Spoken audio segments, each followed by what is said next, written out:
सचिन पायलट ने की जन संघर्ष यात्रा की शुरुआत। 5 दिन तक करेंगे राजस्थान का मंथन। चुनावी साल में चरम पर कांग्रेस का कलह।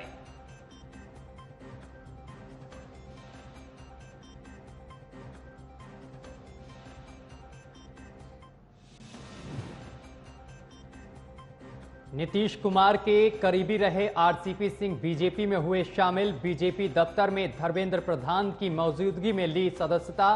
केंद्र में मंत्री रह चुके हैं आरसीपी सिंह।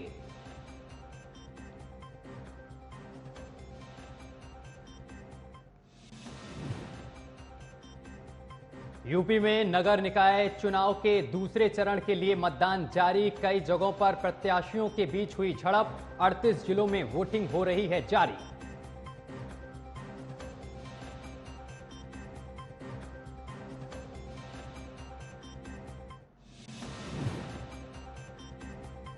दिल्ली सरकार की याचिका पर सुप्रीम कोर्ट का फैसला। एलजी चुनी हुई सरकार की सलाह और मदद से चलाएगा प्रशासन।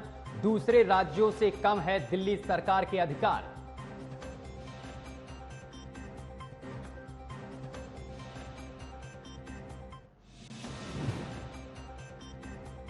महाराष्ट्र के 16 विधायकों की अयोग्यता का मामला सुप्रीम कोर्ट की बड़ी बेंच को सौंपा गया। बड़ी बेंच करेगी सुनवाई। सुप्रीम कोर्ट ने कहा प्रावधानों का दुरुपयोग कर रहे विधायक।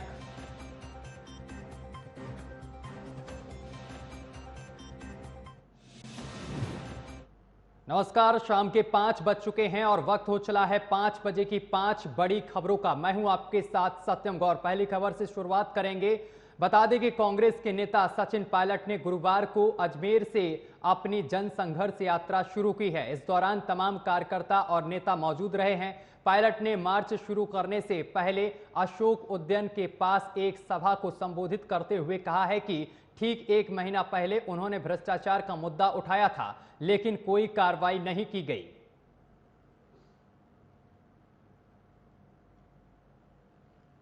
तो पायलट ने यात्रा शुरू की है। आप सब जानते हो, ये देश, ये प्रदेश इस बात का गवाह है। वसुंधरा जी के कार्यकाल में लगातार भ्रष्टाचार हुआ, खुलेआम हुआ, और वसुंधरा जी को ललकारा हम लोगों ने। हमने चैलेंज दिया, आपके पास बहुमत हो सकता है, आपके पास सत्ता हो सकती है, आपके पास शासन हो सकता है, लेकिन जनता को लूटने का लाइसेंस आपके पास नहीं है। जो आरोप उस समय लगे थे, मैंने आरोप लगाए थे अध्यक्ष होते हुए, हमारी पार्टी के तमाम नेताओं ने आरोप लगाए थे, सम्मानीय अशोक गहलोत साहब ने आरोप लगाए थे। बजरी माफिया, शराब माफिया, जमीन माफिया, लोगों के बीच में लगातार जो लूट हुई, उसका आरोप हमने लगाया उस समय के मुख्यमंत्री के ऊपर। मैंने 3-3.5 साल तक इंतजार करने के बाद हमारी सरकार को, सम्मान्य मुख्यमंत्री जी को मैंने चिट्ठी लिखी, मैंने आवेदन किया उनको। मैंने कहा आपने और हमने मिलकर जो तमाम आरोप लगाए थे, अब लगभग 3.5 साल हो गए, इन आरोपों की जांच होनी चाहिए। मैं आपसे पूछना चाहता हूं, उन आरोपों की जांच होनी चाहिए कि नहीं होनी चाहिए? मैं 1.5 साल तक चिट्ठी लिखता रहा। मैंने कभी सार्वजनिक रूप से इस बात को नहीं कहा। चिट्ठी लिखी, दोबारा लिखी, याद दिलाया, आग्रह किया, आवेदन किया, लेकिन ना तो जवाब आया, ना कार्रवाई हुई। अब चुनाव में बच गए 7 महीने। मैंने जयपुर के अंदर मौन व्रत रखा और 1 दिन का अनशन किया। ये कहा कि वसुंधरा जी के कार्यकाल में जो तमाम आरोप लगे थे, हमने लगाए थे, भ्रष्टाचार हुआ था, उसकी जांच करें। और इस खबर पर हमारे साथ दीपचंद्र, नेता कांग्रेस, हमारे साथ सीधा जुड़ गए हैं। दीपचंद्र जी, कांग्रेस में कलह लगातार बढ़ता जा रहा है। सचिन पायलट यात्रा निकाल रहे हैं, क्या कहेंगे? दीपचंद्र जी आवाज पहुंच रही? आ रही है सर, आवाज आ रही है मेरी? जी जी दीपचंद्र जी, कांग्रेस में जो अंदरूनी कलह है वो लगातार बढ़ता जा रहा है। पायलट साहब यात्रा निकाल रहे हैं अशोक गहलोत के खिलाफ। जी देखिए सत्यम जी, ये भ्रष्टाचार के खिलाफ है, लोगों के हितों के लिए और करप्शन के खिलाफ और नौजवानों के संरक्षण के लिए माननीय सचिन पायलट जी जन आक्रोश ये यात्रा निकाल रहे हैं। इसमें ये साफ है कि ये जो ये भ्रष्टाचार की जो आवाज उठा रहे थे सचिन जी की, जो भ्रष्टाचार हुआ है बीजेपी के अंदर, उससे ये साफ होता है कि माननीय गहलोत के ऊपर कोई एक्शन नहीं ले रहे थे। कारण ये था कि काफी टाइम से जो विवाद चल रहा है कि सचिन जी में और अशोक गहलोत के अंदर कि भाई ये इसका निर्णय क्यों नहीं हो रहा।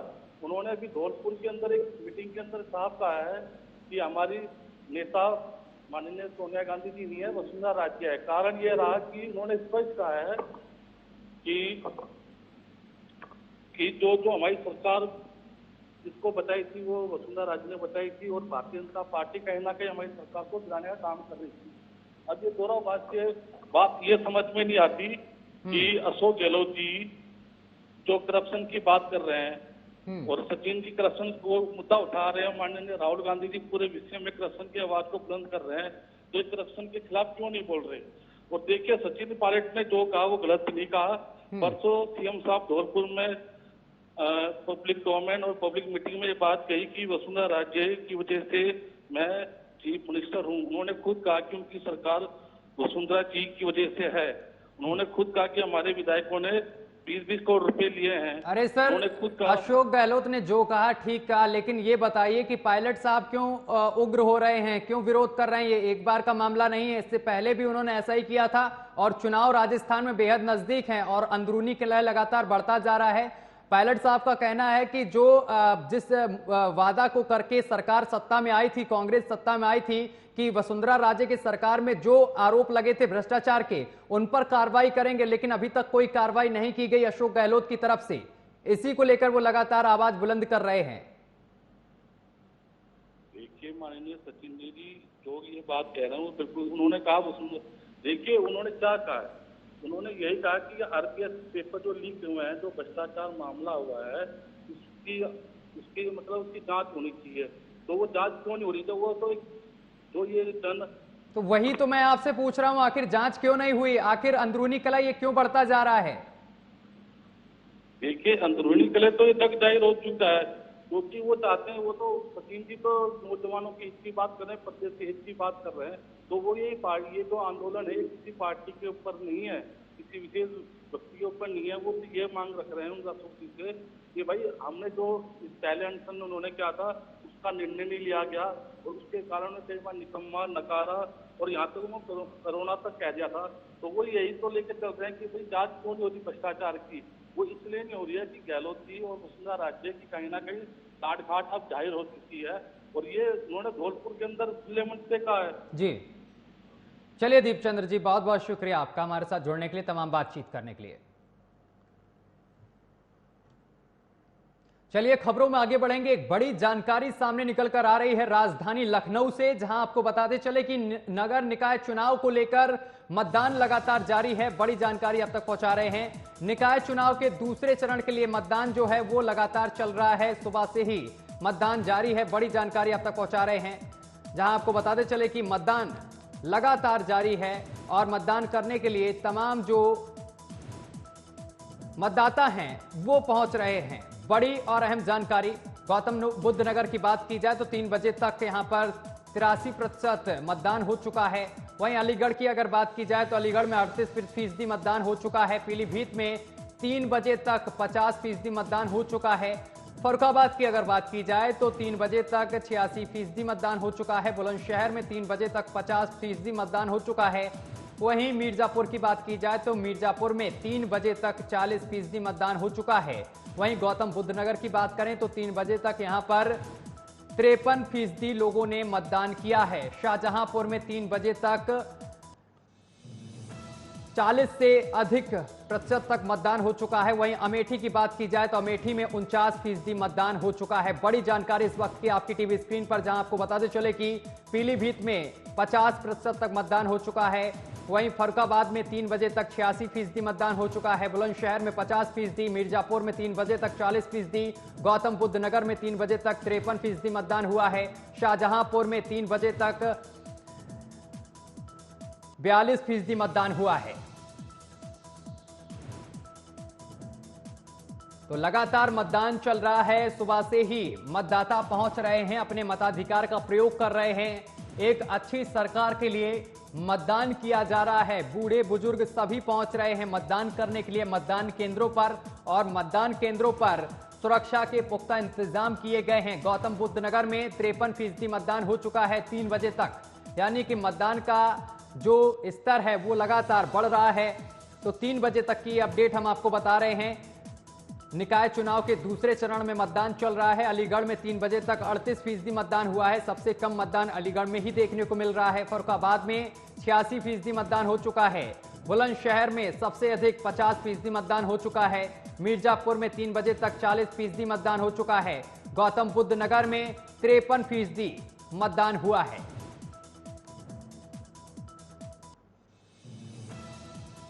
चलिए खबरों में आगे बढ़ेंगे। सुप्रीम कोर्ट की 5 जजों की संविधान पीठ ने गुरुवार को दिल्ली सरकार और केंद्र के बीच विवाद पर अपना अहम फैसला सुना दिया है।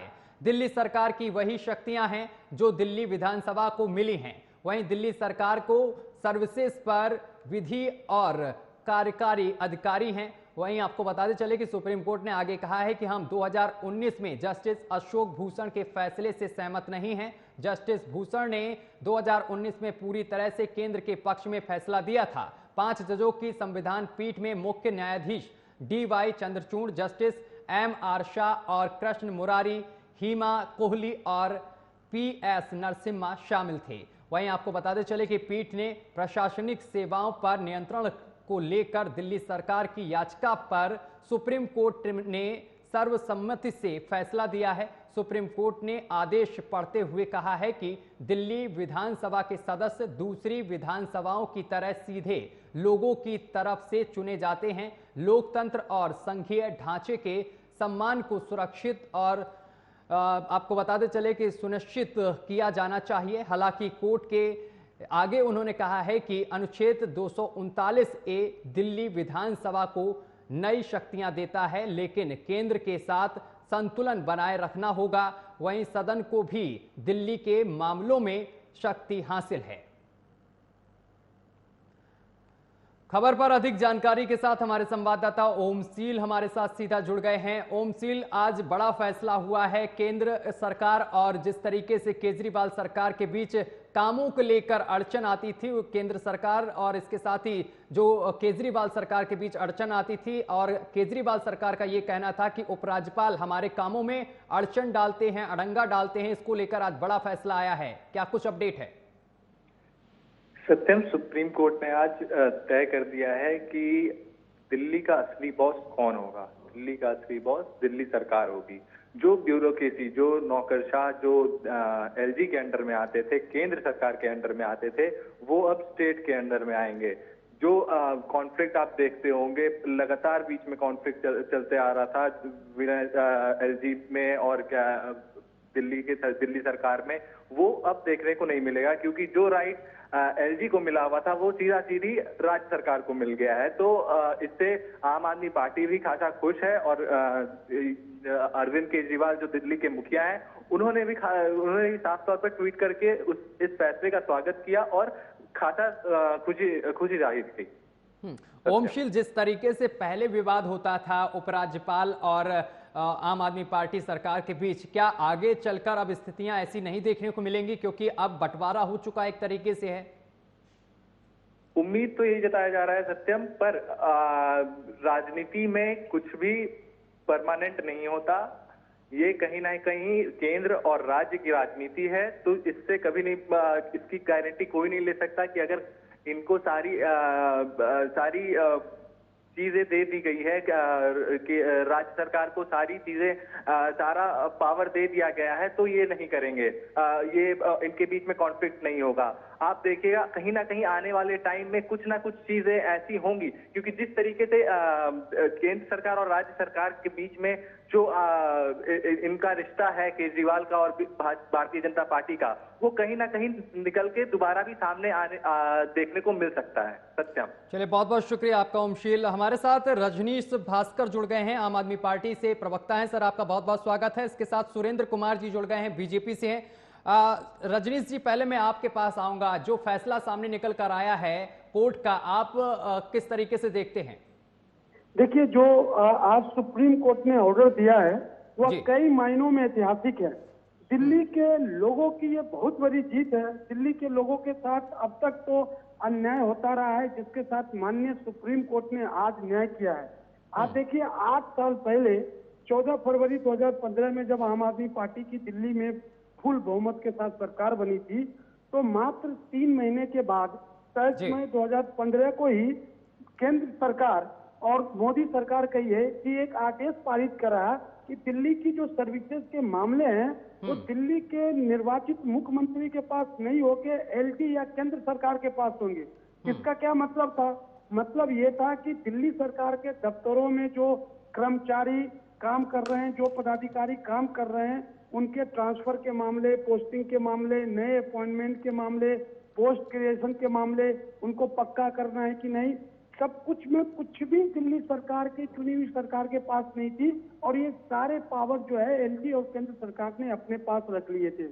और हो क्या गया था कि और ऐसा दुर्भावनापूर्ण ढंग से केंद्र सरकार के द्वारा किया गया था, क्योंकि जिससे कि आम आदमी पार्टी की सरकार, माननीय अरविंद केजरीवाल की सरकार, जिन्होंने जनता से जो वादे किए वो पूरा नहीं कर पाए। अब मान लीजिए कि दिल्ली सरकार अच्छे स्कूल बहुत ज्यादा बनाना चाहते थे, तो वो ऐसे तो रजनीश जी अब जो फैसला सामने निकल कर आया है, अब आगे तो कोई आपकी तरफ से आपत्ति तो नहीं जताई जाएगी कि अब एलजी हमारे कामों में अड़ंगा डाल रहे हैं, अब विकास होगा क्या?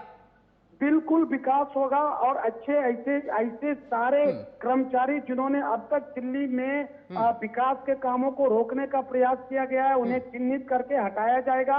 और जो अच्छे कर्मचारी हैं, जो अच्छे पदाधिकारी हैं, जो काम करना चाहते हैं, जो जनता की सेवा करना चाहते हैं, उन्हें लाया जाएगा।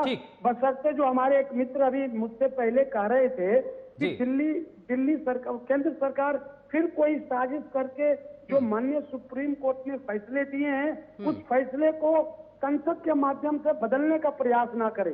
जब उन्होंने ठीक है सुरेंद्र जी के पास दिया कि आप इंटरफेयर ना करें, और मैं आपको बता दूं कि यदि एलजी महोदय और केंद्र सरकार नहीं करेगी, सुरेंद्र जी को बोलने दीजिए। विकास है 10 गुने तेज रफ्तार से होगी। ठीक है सुरेंद्र जी, आवाज पहुंच रही है? सुरेंद्र जी सुन पा रहे हैं? जी मैं सुन पा रहा हूँ। आपको आ रहा है मेरा आवाज? जी सुरेंद्र जी, क्या कहेंगे? जो फैसला आज सामने निकल कर आया है, कहीं ना कहीं आम आदमी पार्टी इस फैसले से, सुप्रीम कोर्ट के फैसले से बहुत ही खुश नजर आ रही है। देखिए, सबसे पहली चीज तो यह है कि न्यायालय के ऊपर जो है भारतीय जनता पार्टी का हमेशा से भरोसा रहा और विश्वास है। अगर आज सुप्रीम कोर्ट ने फैसला दिया है, इसका स्वागत भारतीय जनता पार्टी कर रही है और आम आदमी पार्टी को इसके लिए बधाई भी। लेकिन सवाल ये नहीं है, बधाई की बात ये नहीं जी, आम आदमी पार्टी जो है एक झूठ की फैक्ट्री लगा रखी है। वो जितने भी वहां से लोग निकलते हैं वो सारे झूठे हैं। अभी आप देखिए, जब ये फैसला आया तो आम आदमी पार्टी कह रही है कि सुप्रीम कोर्ट बहुत अच्छा कर रहा है।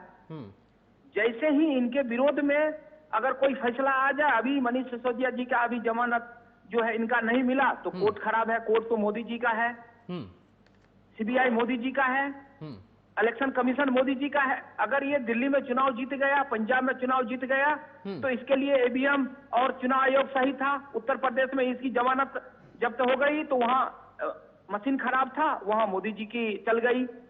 तो सबसे पहली चीज सत्य जी ये है कि ये जो दोहरी मापदंड जो करते हैं आम आदमी पार्टी, इनकी जो चरित्र है दोहरी राजनीति करने का, इनको कम से कम इससे तो सबक मिला होगा कि न्यायालय जो है, उच्च न्यायालय जो है, वो सबके लिए बराबर है। वो किसी ना तो बीजेपी की है, ना ही आम आदमी पार्टी की है, ना ही कांग्रेस की है। वो जो है देश के लिए है, देश के हित के लिए फैसला करता है। किसी दल विशेष, पार्टी आएगा पार्टी जाएगा, मुख्यमंत्री आएगा मुख्यमंत्री चला जाएगा। लेकिन हमारा जो न्यायालय है, हमारा जो उच्च न्यायालय है वो रहेगा, तो उनके ऊपर भरोसा करना चाहिए। ठीक है रजनीश जी बोलिए। माननीय बीजेपी सर एक लाइन कहना चाहूंगा, इसका मतलब ये भी है कि माननीय बीजेपी प्रवक्ता इस बात को मानते हैं कि अभी तक एलजी सुप्रीम कोर्ट के आदेश के बाद एलजी और केंद्र सरकार ने दिल्ली की जनता के साथ गलत करते रहे और दिल्ली की चुनी हुई सरकार जो काम करना चाहती थी उस कामों में अरंगा लगाते रहे। क्या इसके लिए केंद्र सरकार और एलजी माफी मांगेंगे दिल्ली की जनता से? उनको माफी मांगना चाहिए। पिछले 2015 से लेकर आज तक 8 सालों से काम नहीं कर रही है। झूठ की फैक्ट्री लगी हुई है आपके पार्टी नहीं में। तो आप झूठ की फैक्ट्री का क्या मतलब है? अभी तो सुप्रीम कोर्ट ने कहा ना, आज तक आपने हर काम में रंगा डाला। आपने चुनाव के टाइम में कहा था कि मैं 20 कॉलेज लाऊंगा, 500 स्कूल लाऊंगा, नए बस लाऊंगा, यमुना मैया की कसम खाता हूं, बिल्कुल हजारों की संख्या में बच्चे आ रहे हैं, हजारों की संख्या में कॉलेज यमुना मैया को साफ किया। 6,500 करोड़ से ज्यादा जो है केंद्र सरकार ने आपको यमुना के लिए दिया है। मुझे भटकाने का प्रयास ना करें प्रवक्ता महोदय।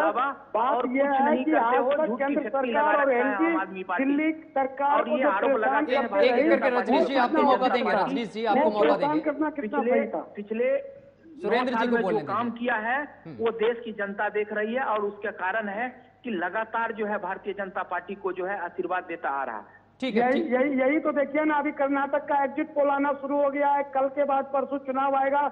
जो आपकी 40% की कमीशन की सरकार थी कर्नाटका में, कर्नाटक की जनता भी देख रही है और बाकी स्टेटों में देखेंगे। तो हम तो छोड़ दीजिए, दिल्ली को तो छोड़ दीजिए। क्या एग्जिट पोल आ रहा है?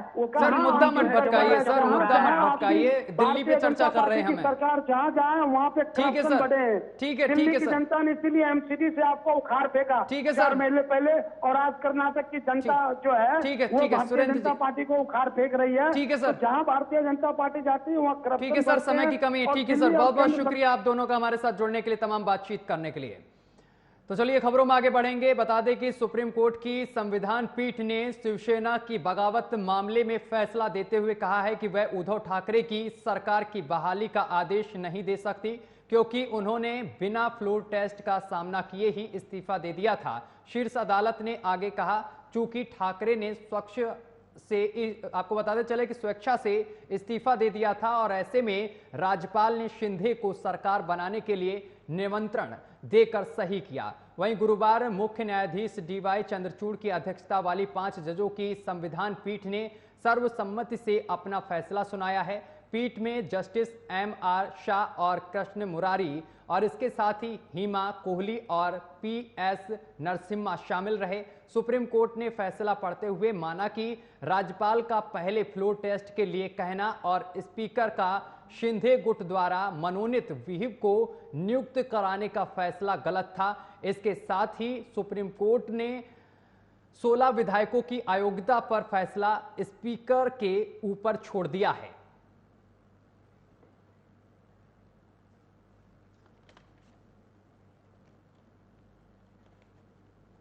कुलदीप तिवारी हमारे साथ जुड़ गए हैं, शिवसेना नेता हैं उद्धव गुट के। कुलदीप जी, जो फैसला सामने निकल कर आया है सुप्रीम कोर्ट का, इससे आप कितना सहमति हैं? जी, सुप्रीम कोर्ट जो देखिए, माननीय न्यायालय पर सभी को भरोसा है और माननीय न्यायालय का हम लोग सभी सम्मान करते हैं, लेकिन माननीय चीफ जस्टिस जी ने जो राज्यपाल की भूमिका पर सवाल खड़े किए हैं वो आज कहीं ना कहीं लोकतंत्र को मजबूत करने के लिए एक नई कड़ी मिली हुई है। साथ में चीफ जस्टिस ने कहा है कि जो प्रदोष मतलब जो चीफ विप नियुक्त किया गया वो तो पार्टी की तरफ से होता है, तो वो तो सुनील प्रभु जी यहाँ से जो उद्धव जी के द्वारा नियुक्त किए गए थे, जबकि वहाँ पे स्पीकर द्वारा उनको मान्यता देना, भरत गुगवाल जी को मान्यता देना, ये भी गलत है। तो कहीं ना कहीं निश्चित तौर पर अभी भी हमें उम्मीद है कि जो 16 विधायक हैं वो अपात्र ठहराए जाएंगे और हम उम्मीद करते हैं विधानसभा अध्यक्ष राहुल सेवाले जी से कि वो एक पार्टी का पक्ष न रखते हुए संविधान के तौर पर अपना निर्णय देंगे। कुलदीप जी, अच्छा आपको नहीं लगता जिस तरीके से कोर्ट ने भी कहा है कि अगर फ्लोर टेस्ट कर लेते एक बार उद्धव जी तो आज बड़ा फेरबदल हो जाता, महाराष्ट्र की राजनीति में भूचाल आ सकता था आज के दिन? कहीं ना कहीं बिल्कुल सर कि ये उद्धव जी के द्वारा चूक हुई है, लेकिन नैतिकता के आधार पर उन्होंने इस्तीफा देना ही उचित समझा, क्योंकि उनको कहीं ना कहीं लग रहा था कि उनके साथ विधायक नहीं है। चले चले बहुत संवैधानिक तौर पर उनको संवैधानिक तौर पर निश्चित है उन्हें उसके लिए रुकना चाहिए था और अपना फ्लोर टेस्ट के लिए जाना चाहिए था, लेकिन उन्होंने नैतिकता को पहला प्रेफरेंस दिया और इस्तीफा दे दिया। चलिए तिवारी जी, बहुत बहुत शुक्रिया आपका हमारे साथ जुड़ने के लिए, तमाम बातचीत करने के लिए। एक बड़ी जानकारी हम आपको बता दें कि आरसीपी सिंह नीतीश कुमार से बगावत के बाद अब आरसीपी सिंह गुरुवार को बीजेपी में शामिल हो गए हैं। मीडिया से बातचीत में आरसीपी सिंह ने नीतीश सरकार पर जमकर आरोप लगाए हैं। उन्होंने कहा है कि नीतीश जी केवल कुर्सी की चिंता है और आरसीपी सिंह ने कहा है कि पहले हमारे जो नेता थे वे कहते थे कि देश में कोई काम नहीं हो रहा है, मैंने उन्हें कई बार आईना दिखाने की कोशिश की। नीतीश बाबू बताएं कि कैसे आज भारत विश्व की 5वीं सबसे बड़ी अर्थव्यवस्था है। नीतीश जी बताएं कि देश कहां चल रहा है और बिहार आज भी कहां है। पीएम थे, पीएम हैं और पीएम रहिएगा। लेकिन पीएम का मतलब क्या होता है? पी मतलब पलटी एम, पीएम। तो मैं इस बात को कहा था कि नीतीश बाबू अब पीएम थे, पीएम हैं और पीएम रहिएगा। लेकिन पीएम का मतलब क्या होता है? पी मतलब पलटी, एम मतलब मार। पहचान क्या बनी है? बताइए साहब, कितने बार आपने विश्वासघात किया है? और चलिए इसी के साथ बुलेटिन में अभी के लिए बस इतना ही। देश दुनिया की तमाम खबरें देखने के लिए देखते रहिए न्यूज़ वॉच इंडिया।